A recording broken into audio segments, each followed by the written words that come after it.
Hello ಎಲ್ರಿಗೂ welcome back to my YouTube channel. ಎಲ್ಲರೂ ಹೇಗಿದ್ದೀರಾ? ನಾವಂತೂ ತುಂಬ ಚೆನ್ನಾಗಿದ್ದೀವಿ. ಈ ದಿನ ನಾನು ವಿಲೇಜ್ ಮಾರ್ನಿಂಗ್ ರೊಟೀನ್ ವ್ಲಾಗ್ನ ಶೇರ್ ಮಾಡ್ಕೊತಾ ಇದ್ದೀನಿ. ನಮ್ಮ ಹಳ್ಳಿಲಿ ನಾನು ಬೆಳಿಗ್ಗೆ ಅಂದರೆ ಮಾರ್ನಿಂಗ್ ಒಂದು 10:30 11 ಗಂಟೆವರೆಗೂ ಏನೇನೆಲ್ಲ ಕೆಲಸಗಳು ಮಾಡ್ತೀನಿ ಅನ್ನೋದನ್ನ ಇವತ್ತಿನ ವಿಡಿಯೋದಲ್ಲಿ ಶೇರ್ ಮಾಡ್ಕೊತಾ ಇದ್ದೀನಿ. ಸೊ ನಿನ್ನೆ ನಾನು ವಿಡಿಯೋನ ಶೇರ್ ಮಾಡ್ಕೊಳಕ್ಕಾಗಿಲ್ಲ ನಿಮ್ಮ ಜೊತೆ, ಯಾಕಂದರೆ ಸ್ವಲ್ಪ ಕೆಲಸದ ಮೇಲೆ ಹೊರಗಡೆ ಹೋಗಿದ್ದೆ. ನಾನು ಬಂದು ಟೈಮ್ಗೆ ಅಪ್ಲೋಡ್ ಮಾಡೋಣ ಅಂತ ಹೋದೆ, ಆದರೆ ಬರೋದೇ ನಾನು 6 ಗಂಟೆ ಆಯಿತು. 5 ಗಂಟೆಗೆ ನೀವೆಲ್ಲ ವೆಯ್ಟ್ ಮಾಡ್ತಾ ಇರ್ತೀರಿ ನನ್ನ ವೀಡಿಯೋಸ್ಗೆ ಅಂತ ಹೇಳ್ಬಿಟ್ಟು, ಇನ್ನು 1 ಅವರ್ ಲೇಟಾಗಿ ಹಾಕಿದ್ರೆ ಚೆನ್ನಾಗಿರಲ್ಲ, ಒಂದಿನ ಗ್ಯಾಪೇ ಬಿಟ್ಬಿಡೋಣ ಬಿಡು ಅಂತ ಹೇಳ್ಬಿಟ್ಟು ನೆನ್ನೆ ಗ್ಯಾಪ್ ಬಿಟ್ಬಿಟ್ಟು ಇವತ್ತು ಹಾಕ್ತಾ ಇದ್ದೀನಿ ವೀಡಿಯೋ. ಸೊ ಎಲ್ಲೂ ಸ್ಕಿಪ್ ಮಾಡಿದೆ ನೋಡಿ. ಹಾಗೆ ಹೊಸಬ್ರಾಗಿದ್ದರೆ ಪ್ಲೀಸ್ ಸಬ್ಸ್ಕ್ರೈಬ್ ಮಾಡ್ಕೊಳ್ಳಿ. ವೀಡಿಯೋ ಇಷ್ಟ ಆದರೆ ಪ್ಲೀಸ್ ಒಂದು ಲೈಕ್ ಮಾಡೋದು ಮಾತ್ರ ಮರಿಬೇಡಿ. ಲೈಕ್ ಮಾಡಿ ಆದಷ್ಟು ನನಗೂ ಸಪೋರ್ಟ್ ಮಾಡಿ ಅಂತ ಕೇಳ್ಕೊಳ್ತಾ ಇದ್ದೀನಿ. ಈಗ ನೋಡಿ, ಬೆಳಿಗ್ಗೆನೇ ಎದ್ಬಿಟ್ಟು ಇಲ್ಲಿ ಹಾಲು ತೊಗೊಂಡೋಗೋಕ್ಕೆ ನಮ್ಮ ಅಮ್ಮರ ಮನೆ ಹತ್ರ ಬರ್ತೀನಲ್ಲ, ನನ್ನ ರೊಟೀನ್ ಕೆಲಸ ಇದು. ಡೈಲಿ ಹಾಲು ತೊಗೊಂಡೋಗೋದು, ಅಲ್ಲಿ ಟೀ ಮಾಡೋದು ಮನೆಯಲ್ಲಿ. ಅದಕ್ಕೋಸ್ಕರ ಹಾಲು ತೊಗೊಳೋಣ ಅಂತ ಬಂದರೆ ಇಲ್ಲಿ ಬೆಕ್ಕು ಮತ್ತು ನಮ್ಮ ಲಾಸ್ಯ ನಮ್ಮಮ್ಮ ಎಲ್ಲರೂ ಮಲಗಿದ್ದಾರೆ, ಇನ್ನೂ ಯಾರೂ ಎದ್ದಿಲ್ಲ. ಸೊ ಹಾಗಾಗಿ ನಾನು ಮೊಬೈಲ್ ಹಿಡಿದಿದ್ರೆ ಬೆಕ್ಕು ನೋಡ್ತಾನೆ ಇತ್ತು. ರೋಜಾ ಹಾಲು ಈ ಬೌಲಲ್ಲಿ ತೆಗೆದಿಟ್ಟಿರ್ತಾಳೆ ನನಗೆ. ಸೊ ನಮಗೆ 4 ಜನಕ್ಕೆ ಆಗುತ್ತೆ ಟೀ, ಮತ್ತು ಮೊಸರು ಎಲ್ಲ ಇಲ್ಲಿಂದಾನೆ ತೊಗೊಂಡೋಗ್ತೀನಿ. ಅದು ಹೆಪ್ಪೆಲ್ಲ ಮನೆ ಹತ್ರ ಹಾಕಲ್ಲ, ನಮ್ಮ ಅಮ್ಮವರೇ ಹೆಪ್ಪಾಕಿ ಮೊಸರು, ಗಟ್ಟಿ ಮೊಸರು ಕೊಡ್ತಾರೆ. ಅದರಲ್ಲಿ ಗ್ಲಾಸಲ್ಲೇ ತೊಗೊಂಡೋಗಿ ನಾವೆಲ್ಲರೂ ತಿನ್ಕೊತೀವಿ. ಸೊ ಹಿಂಗೆ ಈಗ ಹಾಲು ತೊಗೊಂಡು ಮನೆ ಹತ್ರ ಹೋಗಿ ಫಸ್ಟ್ ಇಟ್ಟು ಆಮೇಲೆ ಮನೆ ಕೆಲಸ ಎಲ್ಲ ಶುರು ಮಾಡೋಣ ಅಂತ ಹೇಳ್ಬಿಟ್ಟು ಇಡ್ತಾಯಿದ್ದೀನಿ. ಇಲ್ಲಿ ನೋಡಿ, ಹಾಲಲ್ಲಿ ಅರವಿಂದು ಮತ್ತು ಎಲ್ಲರೂ ಅಲ್ಲೇ ಮಲಗಿದ್ದಾರೆ, ಇನ್ನೂ ಎದ್ದಿಲ್ಲ ಯಾರೂ. ನಾನೇ ಎದ್ದಿದ ತಕ್ಷಣ ಸ್ವಲ್ಪ ವೀಡಿಯೋ ಸ್ಟಾರ್ಟ್ ಮಾಡ್ಕೊಂಡು ಹಾಗೆ ಅದು ಹಾಲು ತೊಗೊಂಡು ಬರೋಣ ಅಂತ ಹೋಗಿದ್ದು. ಸೊ ಬಂದು ಈಗ ಇನ್ನೂ ನೀರು ಬಿಟ್ಟಿರಲಿಲ್ಲ, ನೀರು ಬಿಡ್ತಾರೆ. ನೀರು ಬಿಡೋ ಅಷ್ಟರಲ್ಲಿ ನಾನು ಹೊರಗಡೆ ಕಸ ಎಲ್ಲ ಹೊಡೆದು ನೀರು ಹಿಡ್ಕೊಂಡು ಸ್ವಲ್ಪ ಬಟ್ಟೆನೂ ತೊಳ್ಕೊಬೇಕು ವಾಷಿಂಗ್ ಮಿಷಿನಲ್ಲಿ. ಸೊ ಬಟ್ಟೆ ತೊಳೆದು ಆಮೇಲೆ ಮುಂದಿನ ಕೆಲಸ, ಅಡುಗೆ ಟೀ ಕೆಲಸ ಎಲ್ಲ ಮಾಡಬೇಕು. ಇವ್ರು ಮಲಗಿರಲಿ ಅಷ್ಟರಲ್ಲಿ ನಾನು ಹಾಲು ಇಟ್ಬಿಟ್ಟು ಮತ್ತೆ ಹೊರಗಡೆ ಕೆಲಸ ಮಾಡ್ಕೊಳ್ಳೋಣ ಅಂತ ಹೇಳ್ಬಿಟ್ಟು ಒಳಗಡೆ ಬಂದು ಈಗ ಹಾಲಿಟ್ಟು ಹೋಗ್ತಾಯಿದ್ದೀನಿ. ಹಾಗೆ ತುಂಬ ಜನ ನನಗೆ ಹಿಂದಿನ ವಿಡಿಯೋಗೆ ತುಂಬ ಚೆನ್ನಾಗಿ ನನಗೆ ಸಪೋರ್ಟಿವ್ ಆಗಿ ಒಳ್ಳೊಳ್ಳೆ ಕಾಮೆಂಟ್ಸ್ ಮಾಡಿದ್ದೀರಾ. ನಿಜವಾಗ್ಲೂ ನಿಮ್ಮ ಪ್ರೀತಿ ನೋಡ್ತಾ ಇದ್ದರೆ ನನಗೆ, ಸೊ 2-3 ಬ್ಯಾಡ್ ಕಾಮೆಂಟ್ ಮಾಡೋರ ಬಗ್ಗೆ ಏನಕ್ಕೆ ಚಿಂತೆ ಮಾಡಬೇಕು. ಸೊ ಇಷ್ಟು ಜನ ನನ್ನ ಪ್ರೀತಿ ಮಾಡ್ತಾವ್ರೆ, ಎಷ್ಟು ಜನ ನನ್ನ ವೀಡಿಯೋಸ್ನ ಇಷ್ಟಪಡ್ತಾವ್ರೆ, ನನ್ನನ್ನು ಇಷ್ಟಪಡ್ತಾವ್ರೆ ಅಂತ ಇರಬೇಕಾದ್ರೆ, ಇಷ್ಟು ಸಪೋರ್ಟ್ ಸಿಗಬೇಕಾದ್ರೆ ನನಗೆ ಇಬ್ಬರ ಬಗ್ಗೆ ನಾನು ತಲೆ ಕೆಡಿಸ್ಕೊಳಕ್ಕೆ ಹೋಗಲ್ಲ ಬಿಡಿ. ಸೊ ನೀವು ಹೇಳಿದ ಥರ ಒಳ್ಳೊಳ್ಳೆ ಕಂಟೆಂಟ್ ಕೊಟ್ಟು ವೀಡಿಯೋಸ್ ಮಾಡ್ತೀನಿ, ಹಾಗೆ ನಿಮ್ಗೆ ಇಷ್ಟ ಆಗೋ ಥರ ವೀಡಿಯೋಸ್ ಮಾಡ್ತಾನೆ ಇರ್ತೀನಿ. ಡೈಲಿ ವ್ಲಾಗ್ನ ಅಪ್ಲೋಡ್ ಮಾಡಿ ಅಂತಂದು ಹೇಳ್ತಾ ಇದ್ದೀರಾ. ನಿಜವಾಗ್ಲೂ ಇನ್ಮೇಲೆ ಡೈಲಿ ಅಪ್ಲೋಡ್ ಮಾಡೋಕ್ಕೂ ಟ್ರೈ ಮಾಡ್ತೀನಿ. ಟ್ರೈ ಎಲ್ಲ ಮಾಡೇ ಮಾಡ್ತೀನಿ. ಸೊ ಯಾಕಂದರೆ ನನಗೆ ನಿಮ್ಮ ಪ್ರೀತಿ, ನಿಮ್ಮ ಸಪೋರ್ಟ್ ನನಗೆ ತುಂಬ ಮುಖ್ಯ. ಹಾಗಾಗಿ ನಿಮ್ಮಿಂದ ನಾನು ಈ ರೀತಿ ಸ್ವಲ್ಪ ಬೆಳೆಯೋಕ್ಕೆ ಸಾಧ್ಯ. ಹಾಗಾಗಿ ನಿಮ್ಮನ್ನು ಒಪ್ಸೋಂಥ ಕೆಲಸಗಳೇ ಮಾಡೋಕ್ಕೆ ನಾನು ಟ್ರೈ ಮಾಡ್ತೀನಿ ಜಾಸ್ತಿ. ಅದಕ್ಕೋಸ್ಕರ ಒಳ್ಳೆ ಕಾಮೆಂಟ್ ಎಲ್ಲ ಮಾಡಿದ್ರಿ, ನಿಜವಾಗ್ಲೂ ತುಂಬ ಥ್ಯಾಂಕ್ಸು. ನೀವಿಷ್ಟು ಸಪೋರ್ಟಿವ್ ಆಗಿರ್ತೀರ ಅಂತ ನಾನು ಅಂದ್ಕೊಂಡಿರಲಿಲ್ಲ. ಸೊ ಇಷ್ಟೊಂದು ಜನ ಸಪೋರ್ಟ್ ಇರಬೇಕಾದ್ರೆ ಇಬ್ಬರ ಬಗ್ಗೆ ಏನಕ್ಕೆ ನಾನು ಯೋಚನೆ ಮಾಡಿ, ಸೊ ಅವ್ರ ಬಗ್ಗೆ ಏನಕ್ಕೆ ಚಿಂತೆ ಮಾಡಲಿ, ಅಲ್ಲಿಗೂ ನಾನು ಚಿಂತೆ ಮಾಡ್ತಾ ಇರಲಿಲ್ಲ. ಸೊ ಅವರು ಕಾಮೆಂಟಲ್ಲಿ ರಿಪ್ಲೈ ಮಾಡಿದ್ರೆ ಅವ್ರಿಗೆ ಅರ್ಥ ಆಗಲ್ಲ ಅಂತ ದಡ್ರು, ಅವ್ರು ಕಾಮೆಂಟ್ ಮಾಡೋ ಅಂಥವ್ರು ಅಷ್ಟೊಂದು ದಡ್ರು ಇರ್ತಾರೆ. ಹಾಗಾಗಿ ಬ್ಯಾಡ್ ಕಾಮೆಂಟ್ ಮಾಡೋರಿಗೆ ಹೇಳ್ತಿರೋದು ನಾನು.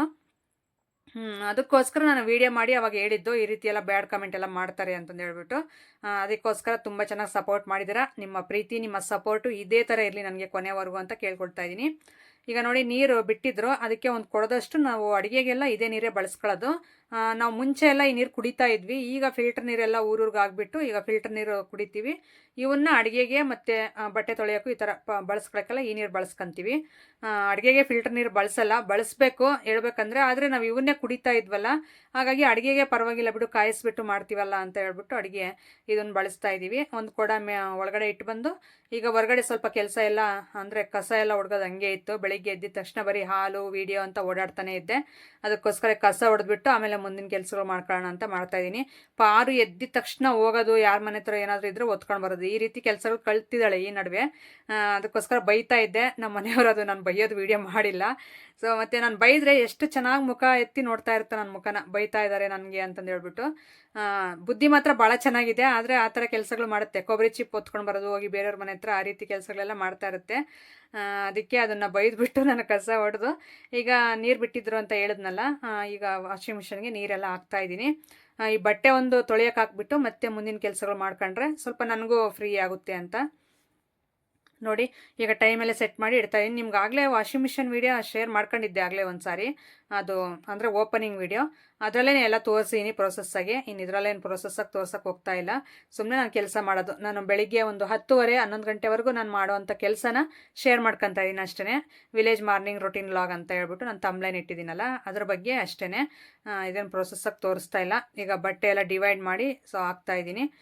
ತುಂಬ ಚೆನ್ನಾಗಿ ಕೊಳೆ ಹೋಗುತ್ತೆ. ಆದರೆ ಇನ್ನೊಂದು ವಿಷಯ, ಕಾಮೆಂಟ್ ಎಲ್ಲ ಮಾಡಿದ್ರಿ, ಜಾಸ್ತಿ ಕೊಳೆ ಆಗಿರೋ ಬಟ್ಟೆ ಎಲ್ಲ ಕೊಳೆ ಹೋಗುತ್ತಾ, ಕ್ಲೀನ್ ಆಗುತ್ತಾ ಅಂತ. ಜಾಸ್ತಿ ಕೊಳೆ ಆಗಿರೋದೆಲ್ಲ ಹಾಕಿಲ್ಲ ನಾನು. ಇಷ್ಟಕ್ಕೂ ಜಾಸ್ತಿ ಕೊಳೆ ಆಗಿರೋದು ಹೋಗೋದು ಇಲ್ಲ. ಸೊ ಈ ವಾಷಿಂಗ್ ಮಿಷಿನ್ ಎಲ್ಲ ಬೇರೆ ದೊಡ್ಡದು ನಾವು ತೊಗೊತೀವಲ್ಲ ಅದರಲ್ಲೂ ಹೋಗಲ್ಲ. ಅಂದರೆ ಹೊಲದಲ್ಲಿ ಈ ಥರ ಕೂಲಿ ಕೆಲಸ ಎಲ್ಲ ಮಾಡಿ ಜಾಸ್ತಿ ಕೊಳೆ ಆಗಿರುತ್ತಲ್ಲ ಆ ಥರವೆಲ್ಲ ಹೋಗಲ್ಲ, ನಾನು ಹೇಳ್ತೀನಿ ಅದರಲ್ಲಿ. ಸೊ ಇದು ನಾವು ಡೈಲಿ ಈಗ ಸ್ನಾನ ಮಾಡಿಬಿಟ್ಟು ಡೇ ಬೈ ಡೇ ಈ ಥರ ಬಟ್ಟೆ ಬಿಚ್ತೀವಲ್ಲ ಆ ಥರ ಬಟ್ಟೆ ಆರಾಮಾಗಿ ತೊಳ್ಕೊಬೋದು. ಸೊ ನಾನು ಇರೋ ಫ್ಯಾಕ್ಟ್ ಹೇಳಿದ್ದೀನಿ. ಆಮೇಲೆ ಇಲ್ಲ ಹೋಗುತ್ತೆ ಅಂತ ಸುಳ್ಳೆಲ್ಲ ಹೇಳ್ಬೋದು, ನಾನು ಆ ರೀತಿ ಸುಳ್ಳೆಲ್ಲ ಹೇಳ್ತಾ ಇಲ್ಲ. ಜಾಸ್ತಿ ಕೊಳೆದು ಹೋಗಲ್ಲ. So normally day by day ಸ್ನಾನ ಮಾಡ್ಕೊಂಡು ಡೈಲಿ ಸ್ನಾನ ಮಾಡೋ ಅಂಥ ಬಟ್ಟೆಗಳಾದರೆ ಹೋಗುತ್ತೆ. ಸೊ ನಿಮಗೆ ಕ್ಲಾರಿಫೈ ಸಿಕ್ಕಿದೆ ವಿಡಿಯೋದಲ್ಲಿ ಅಂತ ಅಂದ್ಕೊಂಡಿದ್ದೀನಿ. ಈಗ ಅದೆಲ್ಲ ತೊಳೆದಿದ್ದಾಯಿತು. ಬಂದೀಗ ಅದರಲ್ಲೇ ಜಾಲಿಸ್ಕೋಬೋದು ನಾನು ನೀರು ಹಾಕಿ. ಮತ್ತೇನು ಅದರಲ್ಲಿ ಹಾಕೋದು ಜಾಲಿಸೋದು ಅದೆಲ್ಲ ಏನು ಚಂದ ಅಂತ ನಾನು ಆ ಬಟ್ಟೆನೇ ತೆಗೆದುಬಿಟ್ಟು ಹೊರಗಡೆ ಈ ಥರ ಬಕೆಟ್ಸಲ್ಲಿ ಕ್ಲೀನಾಗಿ ಚೆಲ್ಲಿದ್ರೂ ಪರವಾಗಿಲ್ಲ, ಈ ರೀತಿ ಕ್ಲೀನಾಗಿ ಜೋಡಿಸ್ಬೋದು ಅಂತಂದು ಹೇಳ್ಬಿಟ್ಟು ಜಾಲಿಸ್ಕೋಬೋದು ಅಂತ ನಾನು ಹೊರಗಡೆನೇ ಜಾಲಿಸ್ತೀನಿ. ಸೊ ಒಬ್ರು ಯಾರೋ ಸಿಸ್ಟರ್ ಹೇಳಿದ್ರು ಅದರಲ್ಲೇ ಹಾಕ್ಬಿಟ್ಟು ಜಾಲಿಸಿ ಅಂತಂದು. ಸೊ ಅದು ಮತ್ತೆ ನನಗೆ ಅದ್ಯಾಕೋ ಅದರಲ್ಲಿ ಜಾಲ್ಸೋಕೆ ಇಷ್ಟ ಆಗಲ್ಲ. ಸೊ ಬಕೆಟಲ್ಲಿ ಜಾಲಿಸಿ ಅದು ಅಭ್ಯಾಸ ಅಲ್ವಾ ಮುಂಚೆಯಿಂದ ತೊಳೆದಿರೋ ಬಟ್ಟೆ, ಹಾಗಾಗಿ ಬಕೆಟಲ್ಲೇ ಜಾಲಿಸ್ಬಿಡೋಣ ಅಂತ ಜಾಲಿಸ್ಬಿಟ್ಟು ಈಗ ಒಣಾಕ್ತಾ ಇದ್ದೀನಿ. ಹಾಗೆ ಸ್ವಲ್ಪ ಜನ ನಿಮ್ಮ ವಿಡಿಯೋ ನೋಡಿಬಿಟ್ಟು ನಾವು ಬುಕ್ ಮಾಡ್ಕೊಂಡಿದ್ದೀವಿ ವಾಷಿಂಗ್ ಮಿಷನ್, ತುಂಬ ಚೆನ್ನಾಗಿದೆ, ತುಮಕೂರಲ್ಲೇ ತೊಗೊಂಡ್ವಿ ಅಂತಂದೆಲ್ಲ ಹೇಳಿದ್ರಿ. ಸೊ ತುಂಬ ಥ್ಯಾಂಕ್ಸ್. ನನ್ನ ಮಾತು ನಂಬಿಬಿಟ್ಟು ನನ್ನ ಮೇಲೆ ನಂಬಿಕೆ ಇಟ್ಟು ತೊಗೊಂಡಿದ್ದೀರಲ್ಲ. ನಿಜ ಫೇಕ್ ಅಂತೂ ನಾನು ಯಾವುದು ಹೇಳಲ್ಲ. ಸೊ ಇರೋದೇ ಹೇಳ್ತಾ ಇದ್ದೀನಿ. ಜಾಸ್ತಿ ಕೊಳೆ ಆಗಿರೋ ಬಟ್ಟೆ ಹೋಗಲ್ಲ, ಕ್ಲೀನ್ ಆಗಲ್ಲ ಅಷ್ಟಾಗಿ. ನಾರ್ಮಲಿ ಈ ಥರ ಚೆನ್ನಾಗಿರೋವು ಅಂದರೆ ಡೇ ಬೈ ಡೇ ಸ್ನಾನ ಮಾಡಿದ್ರೆ ಈ ಥರ ಹೋಗುತ್ತೆ. ನಾವು ದೊಡ್ಡ ವಾಷಿಂಗ್ ಮಿಷಿನೇ ತೊಗೊಳ್ಳಿ, ಅದು 20-30 ಸಾವಿರ ತೊಗೊತಾರಲ್ಲ, ಅದು ತೊಗೊಂಡ್ರೂ ಅಷ್ಟೇ ಅದರಲ್ಲೂ ಜಾಸ್ತಿ ಕೊಳೆ ಆಗಿರೋದು ಹೋಗಲ್ವಂತೆ, ನನಗೆ ಬೇರೆಯವರೆಲ್ಲ ಹೇಳಿದ್ದಾರೆ. ಅದಕ್ಕೋಸ್ಕರ ಇದನ್ನು ಎಷ್ಟು ಹೇಳಿ ನಾವು ಕೊಟ್ಟಿರೋದು ಬರೀ 6000. ಅದರಲ್ಲಿ ಅಷ್ಟು ವರ್ಕ್ ಮಾಡುತ್ತೆ ಅನ್ನೋದು ನಾನು ಹೇಳಲಾರೆ. ಇದು ತುಂಬ ಚೆನ್ನಾಗಿ ಡೇ ಬೈ ಡೇ ಡೈಲಿ ಸ್ನಾನ ಮಾಡಿರೋವೆಲ್ಲ ತುಂಬ ಚೆನ್ನಾಗಿ ಆಗುತ್ತೆ. ಅದು ಹೋಗುತ್ತೆ, ಪುನಃ ಹೋಗಲ್ಲ ಅಂತಂದು ಹೇಳ್ತಿಲ್ಲ. ಆದರೆ ಸ್ವಲ್ಪ ಕಾಲರ್ ಇಂಥ ಹತ್ರ ಸ್ವಲ್ಪ ಡಾರ್ಕ್ನೆಸ್ ಇರುತ್ತೆ, ಅದೇ ಥರ ಅಷ್ಟೇ. ಇನ್ನು 3/4% ಅದನ್ನು ಕ್ಲೀನ್ ಮಾಡಿಕೊಡುತ್ತೆ. ಅಂದರೆ ಕ್ಲೀನಾಗಿ 100% ಹೋಗಲ್ಲ ಅಂತ ಹೇಳ್ತಾ ಇದ್ದೀನಿ. ನಿಜವಾಗ್ಲೂ ಹೇಳ್ಬೇಕಂದ್ರೆ ನನಗೆ ಈ ವಾಷಿಂಗ್ ಮಿಷನ್ ತಗೊಂಡು ತುಂಬ ಹೆಲ್ಪ್ ಆಯಿತು. ನಾನು ವೀಡಿಯೋಸ್ ಮಾಡೋದ್ರಿಂದ ನನಗೆ ಡೈಲಿ ಈ ಥರ ಯೂಟ್ಯೂಬ್ ವೀಡಿಯೋ ಕೊಡಬೇಕಂದ್ರೆ 1-2 ಕೆಲಸಗಳು ಕಡಿಮೆ ಆಗಬೇಕು. ಇಲ್ಲ ಒಂದು ಬಟ್ಟೆ ತೊಳೆಯೋದು, ಇಲ್ಲ ಏನಾದರೂ ಒಂದು ಪಾತ್ರೆಗಳು ತೊಳೆಯೋದು, ಮನೆ ಕೆಲಸ, ಇದು 2ರಲ್ಲಿ ಈ 3 ಕೆಲಸದಲ್ಲಿ ಯಾವುದಾದ್ರೂ 1-2 ಕೆಲಸ ಕಡಿಮೆ ಆದ್ರೇ ನಾನು ವೀಡಿಯೋಸ್ ಕೊಡೋಕ್ಕಾಗೋದು. ಎಲ್ಲ ಮಾಡಬೇಕು ಅಂದರೆ ಕಷ್ಟ ಆಗುತ್ತೆ ಆಗ ವೀಡಿಯೋ ಮಾಡ್ಕೊಳ್ಳೋದಕ್ಕೂ. ಯಾಕಂದರೆ ವೀಡಿಯೋ ಹಿಂದೆ ತುಂಬ ಕಷ್ಟ ಇರುತ್ತೆ, ಕೆಲಸನೂ ಇರುತ್ತೆ. ಎಡಿಟಿಂಗ್ ಅಂತೆ, ವಾಯ್ಸ್ ಓವರ್ ಅಂತೆ, ವೀಡಿಯೋ ಮಾಡ್ಕೊಳ್ಳೋದಂತೆ, ತಮ್ಲೈನ್ ರೆಡಿ ಮಾಡೋದು, ಇವೆಲ್ಲ ತುಂಬ ರಿಸ್ಕ್ ಇರುತ್ತೆ. ಅದರಲ್ಲಿ ಮನೆ ಕೆಲಸ ಎಲ್ಲ ಒಬ್ಬರೇ ಮಾಡಬೇಕಂದ್ರೆ ಆಗಲ್ಲ. ಹಾಗಾಗಿ ಈ ಥರ ಒಬ್ಬರು ಏನಾದರೂ ಈ ಥರ ಹೆಲ್ಪ್ ಆಯಿತು ನನಗೆ. ವಾಷಿಂಗ್ ಮಿಷನ್ ತಗೊಂಡು ನಿಜವಾಗ್ಲೂ ಹೆಲ್ಪ್ ಆಯಿತು. ಅದಕ್ಕೋಸ್ಕರ ಈಗ ಡೈಲಿ ವೀಡಿಯೋ ಕೊಡ್ತಾ ಇದ್ದೀನಿ ನಿಮಗೆ.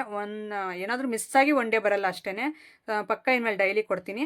ಹಾಗೆ ಸಡನ್ಲಿ ಬೆಳಿಗ್ಗೆನೇ ಅಡುಗೆ ಮನೆಯಲ್ಲಿ ಹೋಗಿ ಗ್ಯಾಸ್ ಆನ್ ಮಾಡಿ ಇದು ಟೀಗಿಟ್ರೆ ಗ್ಯಾಸೇ ಮುಗ್ದೋಯ್ತು. ಅದಕ್ಕೆ ಇಲ್ಲೇ ಪಕ್ಕದ ಮನೆಯಲ್ಲ ಅಮ್ಮ ಮನೆ, ಅದಕ್ಕೋಸ್ಕರ ನಾವು ಅಮ್ಮವ್ರ ಮನೆ ಹತ್ರ ಬಂದೆ. ನೋಡಿ ಎಷ್ಟು ಯೂಸ್ ಆಗುತ್ತಲ್ಲ, ಹೆಲ್ಪ್ ಆಗುತ್ತೆ. ನಾವು ಅಮ್ಮವ್ರ ಮನೆ ಪಕ್ಕದ ಮನೆಯೇ ಆಗಿದ್ದರೆ ಭಾಳ ಚೆನ್ನಾಗಿ ಈ ರೀತಿ ಎಲ್ಲ ಯೂಸ್ ಮಾಡ್ಕೋಬೋದು.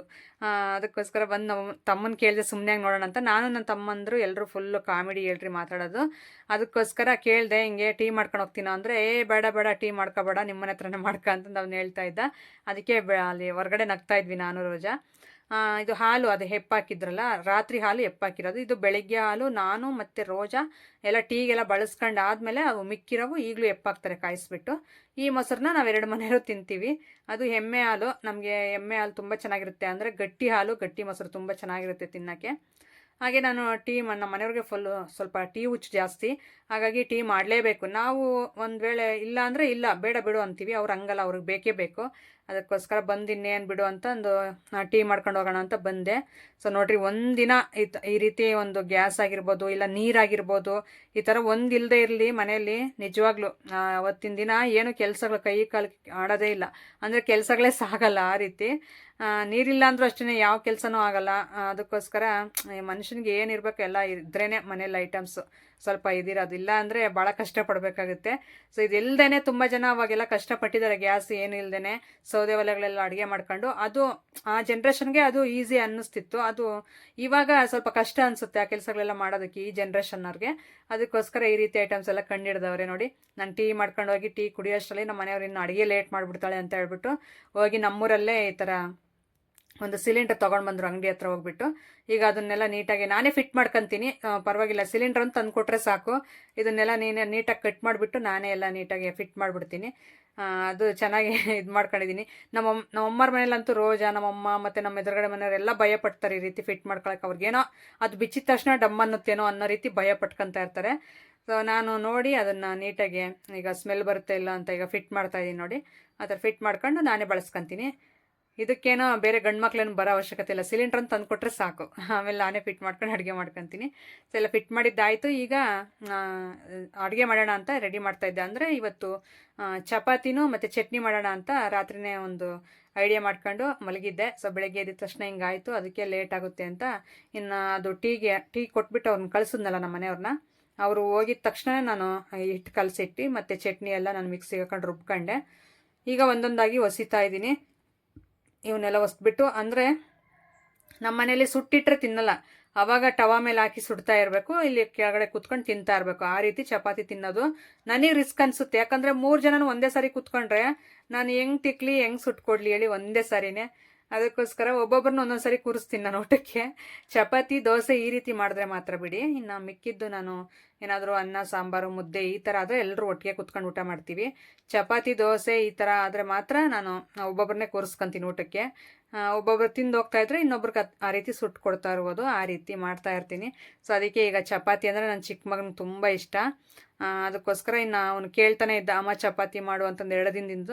ಅದಕ್ಕೋಸ್ಕರ ಇವತ್ತು ಚಪಾತಿ ಮಾಡಿ ಮತ್ತು ಚಟ್ನಿ ಮಾಡಿದೆ. ಇಲ್ಲಿ ಲಾಸ್ಯನೂ ಮತ್ತು ನಿತಿನು ಮಾನ್ವಿಕ್ಕು 3 ಜನನೂ ಫುಲ್ ಆಟ ಆಡ್ತಾಯಿದ್ರು. ಅದಕ್ಕೆ ಇಲ್ಲಿ ಹೊರಗಡೆ ಅರವಿಂದು ಸ್ನಾನ ಮಾಡ್ಕೊಂಡು ರೆಡಿ ಆಗ್ತಾ ಇದ್ದ, ಎಲ್ಲೋ ಹೋಗ್ಬೇಕಂತೆ, ಹಾಗಾಗಿ ರೆಡಿ ಆಗ್ತಾ ಇದ್ದ. ಆಯಿತು ರೆಡಿ ಆಗು ಅಂತಂದು ಹೇಳ್ಬಿಟ್ಟು ಅವನಿಗೆ ಸ್ನಾನಕ್ಕೆಲ್ಲ ನೀರು ಕಾಯಿಸಿ ಕೊಟ್ಟಿದ್ದೆ. ಇನ್ನು ಒಬ್ಬೊಬ್ಬರಾಗಿ ಎಲ್ಲ ಸ್ನಾನ ಮಾಡ್ಕೊಂಡು ಮತ್ತು ಊಟ ಮಾಡಿ ಇನ್ನು ಹೊರಡ್ತಾರೆ ಆಟಾಡೋಕ್ಕೂ, ಮತ್ತು ಕೆಲ್ಸಕ್ಕೆ ಹೋಗೋರು ಕೆಲಸಕ್ಕೆ, ನಮ್ಮ ಮನೆಯವ್ರು ಕೆಲ್ಸಕ್ಕೆ ಹೋಗೋದು. ಹಂಗಾಗಿ ಇನ್ನು ಇವ್ರದ್ದೆಲ್ಲ ಮುಗಿಯೋ ಅಷ್ಟರಲ್ಲಿ ನಂದು 10:30 ಆಗಿತ್ತಾಗಲೇ ಟೈಮು. ಯಾಕಂದರೆ ಇನ್ನು ಅಷ್ಟು ಕೆಲಸಗಳು ಮಾಡಬೇಕಲ್ಲ ಒಬ್ಬಳೇ, ಹಾಗಾಗಿ 10:30 ಆಗಿತ್ತು. ಅದರಲ್ಲಿ ನಾನು ಇನ್ಸ್ಟಾಗ್ರಾಮ್ಗೆ 10 ಗಂಟೆಗೆಲ್ಲ ವೀಡಿಯೋ ಅಪ್ಲೋಡ್ ಮಾಡಬೇಕು. ಸೊ ಅದೆಲ್ಲ ಮುಗಿಸ್ಕೊಂತಾನೆ ಈ ಕಡೆ ಈ ಕೆಲಸಗಳು ಮಾಡ್ತಾಯಿರ್ತೀನಿ. ಓಕೆ ಫ್ರೆಂಡ್ಸ್, ಇದಾಗಿತ್ತು ಮಾರ್ನಿಂಗ್ ರೊಟೀನ್ ವ್ಲಾಗು ನಂದು. ಯಾವ ರೀತಿ ಅನ್ನಿಸ್ತು ಅಂತ ನನಗೆ ಕಾಮೆಂಟ್ ಸೆಕ್ಷನಲ್ಲಿ ತಿಳಿಸಿ. ಹಾಗೆ ಹೊಸಬ್ರಾಗಿದ್ದರೆ ಪ್ಲೀಸ್ ಸಬ್ಸ್ಕ್ರೈಬ್ ಮಾಡ್ಕೊಳ್ಳಿ. ವಿಡಿಯೋ ಇಷ್ಟ ಆದರೆ ಲೈಕ್ ಮಾಡೋದು ಮಾತ್ರ ಮರಿಬೇಡಿ. ಲೈಕ್ ಮಾಡಿ, ಆದಷ್ಟು ನಿಮ್ಮ ಫ್ರೆಂಡ್ಸು ಫ್ಯಾಮಿಲಿ ಮೆಂಬರ್ಸ್ಗೆಲ್ಲ ಶೇರ್ ಮಾಡಿ, ಅವರು ನನ್ನ ವೀಡಿಯೋಸ್ನ ನೋಡಿ ಸಪೋರ್ಟ್ ಮಾಡಲಿ ಅಂತ ಕೇಳ್ಕೊಳ್ತಾ ಇದ್ದೀನಿ. ಸೊ ಈಗ ನೋಡಿ ಎಣ್ಣೆ ಎಲ್ಲ ಹಾಕ್ಬಿಟ್ಟು ಈಗ ಸುಟ್ಟು ಒಬ್ಬೊಬ್ಬರಾಗಿ ಎಲ್ಲರೂ ತಿಂತಾ ಹೋಗ್ತಾ ಇದ್ದಾರೆ. ಇದೆಲ್ಲ ಫೈನಲ್ ಆದಮೇಲೆ ನಾನು ಮುಖ ತೊಳೆದ್ಬಿಟ್ಟು ನಾನು ತಿನ್ನಬೇಕು. ಆ ಕಡೆ ಮಾನ್ವಿಕು ಲಾಸ್ಯನು ವೆಯ್ಟಿಂಗು, ಇವ್ರದೆಲ್ಲ ಮುಗಿದ್ಮೇಲೆ ನಾವು ತಿನ್ಬೇಕಂತ. ಅಂದರೆ ಮಾನ್ವಿಕನಿಗಾಗಲೇ ಹಾಕ್ಕೊಟ್ಟಿದ್ದೆ ತಿಂದಿದ್ದ. ಸೊ ಲಾಸ್ಯ ವೆಯ್ಟ್ ಮಾಡ್ತಾವಳೆ, ಅವಳಿಗೂ ಹಾಕ್ಕೊಟ್ಟು ಮತ್ತು ಮನೆಗೆ 1-2 ಕೊಟ್ಟು ಬರ್ಬೇಕು ನಾವು ಅಮ್ಮವ್ರ ಮನೆಗೆ. ಓಕೆ ಫ್ರೆಂಡ್ಸ್, ಇದಾಗಿತ್ತು. ಹೊಸಬ್ರಾಗಿದ್ದರೆ ಸಬ್ಸ್ಕ್ರೈಬ್ ಮಾಡ್ಕೊಳ್ಳಿ. ಸಿಗೋಣ ನಾಳೆ ಮುಂದಿನ ವಿಡಿಯೋದಲ್ಲಿ. Thank you for watching. Bye.